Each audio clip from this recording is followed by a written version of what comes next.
Hello and welcome to Soccerlens TV. I'm Andy Brassel. Now we're going to be looking back over the best of the European action of the weekend, of course, as we always do on a Monday. And we're going to start in England, where it was FA Cup weekend, and Chelsea getting through to the quarterfinals with a 4-1 win over Cardiff. And in the quarterfinals they'll have another home tie where they'll face the winners of the replay between Manchester City and Stoke. Now I was really interested by Carlo Ancelotti's selection for this, of course rotating a little bit as you would expect, but sticking with a couple of his big players who you might have expected to get a rest, Frank Lampard and Didier Drogba. Now I think if we look at the Premier League title race, we may get a little inkling as to why Chelsea have a little edge over Arsenal, and especially Manchester United, their closest rivals from that selection. Of course, no longer United and Arsenal no longer in the competition, with United having gone out in the third round against Leeds and Arsenal having gone out against Stoke in round 4.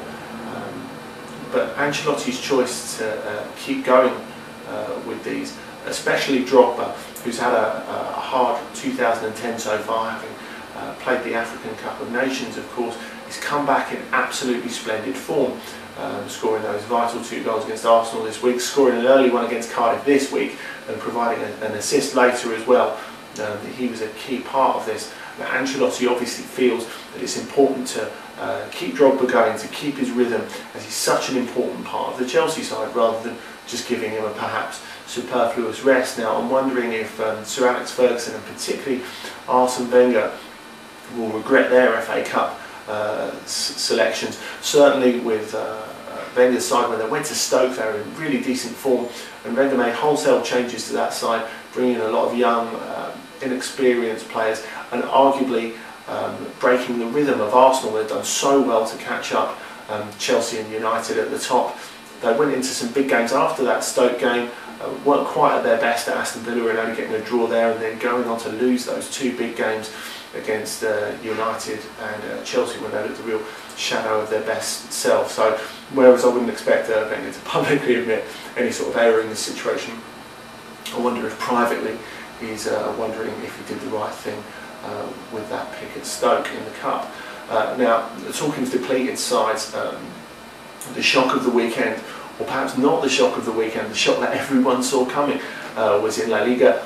The big game on Sunday night between Atletico Madrid and Barcelona losing their unbeaten league record for the season, going down 2-1 at the Vicente Calderón, and they were really caught cold there with those early goals from Diego Forlan and a terrific free kick from Simão. Now of course Barcelona really depleted in defence, Heflin debuting at right back, and Gabi Milito starting the match at centre half alongside Carles Puyol. And certainly Milito, who of course is still recovering from that awful knee injury he picked up in the Champions League semi-final a couple of years ago against Manchester United, is still looking a little bit rusty and trying to get back to his best. But I really want to focus on Atleti, and of course they can be maddeningly inconsistent, but we all know what power they've got up front, with Diego Forlan and Agüero in the centre, Simão out wide, and Jose Antonio Reyes on the right hand side,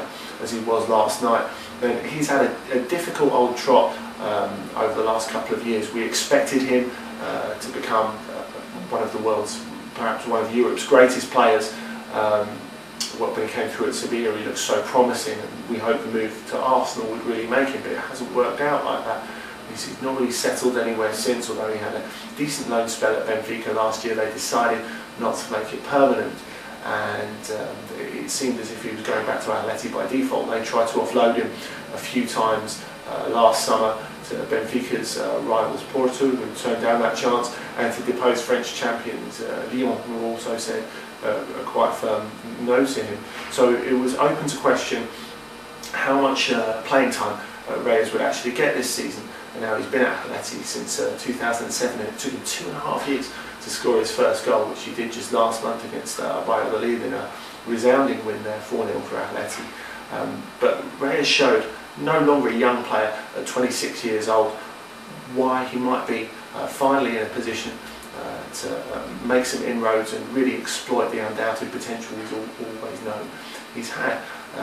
He was absolutely outstanding against Barcelona, arguably man of the match, setting up that first goal with a lovely run and pass behind Carles Puyol, for Forlan to go in and score, but really his industry as well as his trickery, working ever so hard to close down, tackle, drawing a lot of fouls and getting a lot of valuable free kicks for the home team as well. So they still have the cup final to look forward to against Sevilla. Of course, they've got a lot of work to do if they want to get up into Europe through a league position, but nevertheless it's a positive sign for Quique Sanchez Flores' side if Reyes continues his sort of form. And talking of another lot of been a little out of form recently, Bordeaux cemented their place at the top of the French league with a 3-1 win over St Etienne on Sunday night, and this was a welcome return to form for them ahead of a big little spell that they're going to have over the next couple of weeks. Not this week, but next week. They'll be playing at Olympiacos in the Champions League, and we'll come to that in a minute. But this was a big deal for them. They had a bad week, losing at Rennes last week in the league, so Montpellier, the surprise challengers, were able to cut Bordeaux's previously comfortable lead at the top to just 3 points, and then Laurent Blanc's men went out of the French Cup this week to Monaco at home at the Chaban Delma.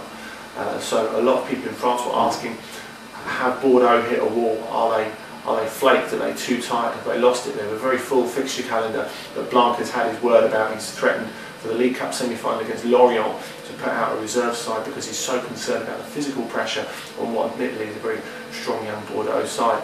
But the real athletes, the real competitors in the side did come through in the St Etienne game. They started at a great pace, and Chamac scored the first goal from a Vendel free kick before Vendel scored a direct free kick for the second goal. And those physical players are really important to Bordeaux, showing not just the physical but the mental stamina that they have, especially in a spell where they haven't really played well for the last couple of months. And Yoann Gourcuff, who of course normally is the creative heartbeat of the side, has been very, very quiet, which has been a concern for them. But nevertheless, they have a lot of stuff still in place. They're still at the top of the French league, and they're looking as if they're going to be difficult to beat again. They're still in the League Cup. Of course, if they get through that Lorient game, they have the semi-final. They have a final, to look forward to against Marseille at the Stade de France. But it's the Champions League where they can really cause damage in the final stages of that competition. Now, Olympiacos are not to be underestimated, but nevertheless, it's a great draw for Bordeaux, especially when you compare to Lyon getting Real Madrid. And if they're going to recover their form, this is a good time to do it. There's a strong feeling that they could do the best that any French side has done in the competition since Monaco got to the final in 2004. So perhaps even, we were talking about how the cup exit of Arsenal perhaps derailed them a little bit. It could be a real strong plus for Bordeaux, easing a bit of that fixture congestion, so they're not quite challenging on all fronts. It'll be interesting to see how Blanc's men get on in that first leg in Athens in just over a week's time. So anyway, of course, the Champions League to look forward to this week. We have Milan, Manchester United, Lyon, Real Madrid, as we were talking about, Porto, Arsenal and Bayern, who are in such great form at the moment against Fiorentina. Lots of Europa League games to look forward to as well. I'll be at Fulham against Shakhtar, the holders of the UEFA Cup Europa League, later this week. If you'd like to send in any questions, please do so. There's a little space below this article where you can do that.